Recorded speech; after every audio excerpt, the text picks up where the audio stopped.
International book of वर्ल्डमध्ये hat trick केलेली भारतातील पहिली digital media press media live.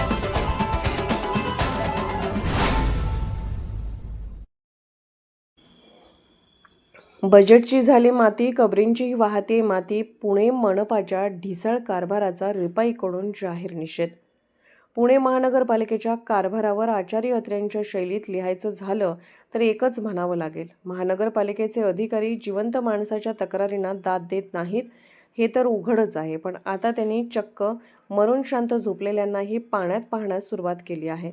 Bopodi येथील मुस्लिम कब्रस्तानच्या दफनभूमी दुरावस्थेबाबत Republican Party of India Sachin Kharat गट या पक्षाने नुकतंच पुणे मनपा आयुक्तांना एक तिखट पण तितकंच मार्मिक निवेदन दिलं आहे. पक्षाचे प्रदेश मुख्य संघटक फिरोज मुल्लासर यांच्या नेतृत्वाखाली शिष्टमंडळाने आयुक्तांची भेट घेऊन महापालिकेच्या कासवगती कारभाराचा जाहीर निषेध केला. गोष्ट मोठी, गमतीशीर आणि तितकीच गंभीर आहे. गेल्या वर्षी 25 मे 2025 रोजी मुल्लासरांनी औंध बाणेर क्षेत्रीय कार्यालयात जाऊन सहाय्यक आयुक्तांची भेट घेतली होती. तेव्हा त्या साहेबांनी बजेटची तरतूद करतो आणि पुढची कारवाई करून घेतो असं आश्वासन अगदी गोड शब्दात दिलं होतं. पण महापालिकेचं बजेट म्हणजे काय, स्वर्गातून उतरणारी गंगा नव्हे. आज तागायत तिथे एक पैशाचीही वाढीव सुविधा पोहोचलेली नाही. परिणामी परिस्थिती जैसे ते नव्हे तर वैसे ते झाली आहे.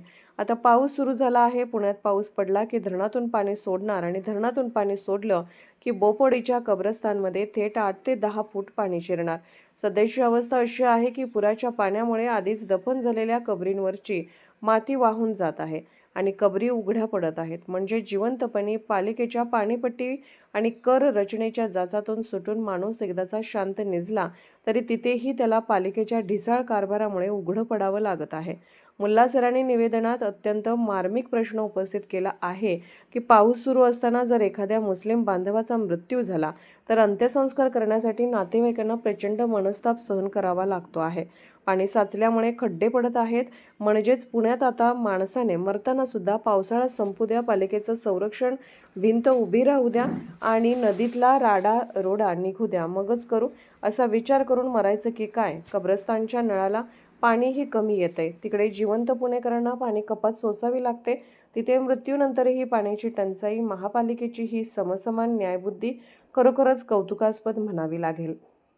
या शिष्टमंडळात मुल्लासरांसोबत सामाजिक कार्यकर्ते विजूभाऊ कांबळे आणि छत्रपती शिवाजी महाराज मतदारसंघाचे अध्यक्ष संदीपभाऊ शेंडगे उपस्थित होते.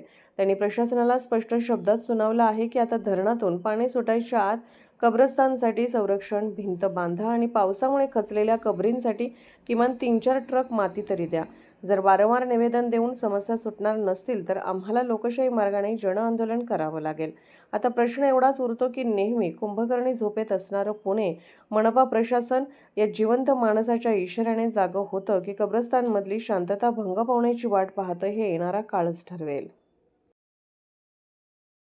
प्रेस मीडिया लाईव्ह न्यूज चॅनलला लाईक करा, शेअर करा आणि सबस्क्राईब करा.